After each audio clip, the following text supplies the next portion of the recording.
ప్రకంపనలు రేపుతున్న Bengaluru rave party ఘటనలో 8 మందికి సీసీబీ అధికారులు నోటీసులు జారీ చేశారు. పార్టీలో పాల్గొన్న వారి నుంచి సేకరించిన బ్లడ్ శాంపిల్స్ లో డ్రగ్స్ తీసుకున్నట్లు తేలడంతో నోటీసులు జారీ చేశారు. టాలీవుడ్ నటి హేమతో పాటు 8 మందికి నోటీసులు జారీ చేశారు. వీరంతా సోమవారం బెంగళూరు సీసీబీ పోలీసుల ఎదుట హాజరు కావాలని ఈ నోటీసుల్లో పేర్కొన్నారు.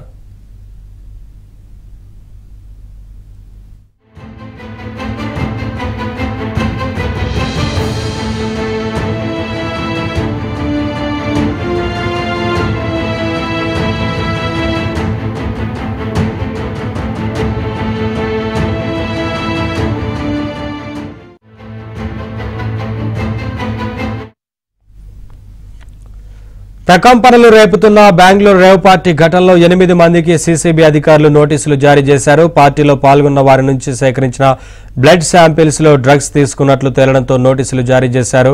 టాలీవుడ్ నటి హేమతో పాటు 8 మందికి నోటీసులు జారీ చేశారు. వీరంతా సోమవారం బెంగళూరు సీసీబీ పోలీసుల ఎదుట హాజరు కావాలని ఈ నోటీసుల్లో పేర్కొన్నారు.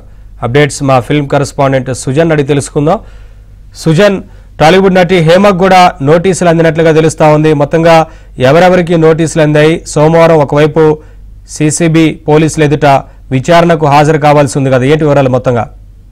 ఎస్ నవీన్, ఏదైతే రేవ్ పార్టీకి సంబంధించి హేమ అందులో పాల్గొన్నారని చెప్పేసి విషయం అనేది పెద్ద దుమారాన్ని రేపింది. అయితే అందులో తాను ఉన్నాను లేననే విషయం మీద రకరకాల వీడియోలు చేసినప్పటికీ కూడా ఫైనల్ గా ఆవిడ డ్రగ్స్ తీసుకున్నట్టుగా కూడా పాజిటివ్ వచ్చినట్టుగా కూడా కొద్ది రోజుల క్రితం క్లారిటీ వచ్చింది. అయితే ఈ విషయం మీద ఇప్పటికే ఈ పార్టీలో పాజిటివ్ వచ్చిన అందరికీ కూడా సీసీబీ పోలీసులు సమన్లు జారీ చేయడం జరిగింది. ఈ క్రమంలోనే సోమవారం 27వ తారీఖు బెంగళూరు సీసీబీ ఆఫీస్ లో వాళ్ళందరూ కూడా హాజరు కావాలి అని చెప్పేసి వాళ్ళందరూ కూడా సమన్లలో పేర్కొన్నట్టుగా తెలుస్తుంది. అయితే హేమ కూడా ఖచ్చితంగా రావాలి అని చెప్పేసి వాళ్ళ మెసేజ్ అయితే ఇవ్వటం జరిగింది. అయితే హేమ ఆవిడ అటెండ్ అవుతారా లేదా లాయర్ ను తీసుకుని వెళతారా అనేది మాత్రం ఇంకా దాని మీద క్లారిటీ రావాల్సి ఉంది.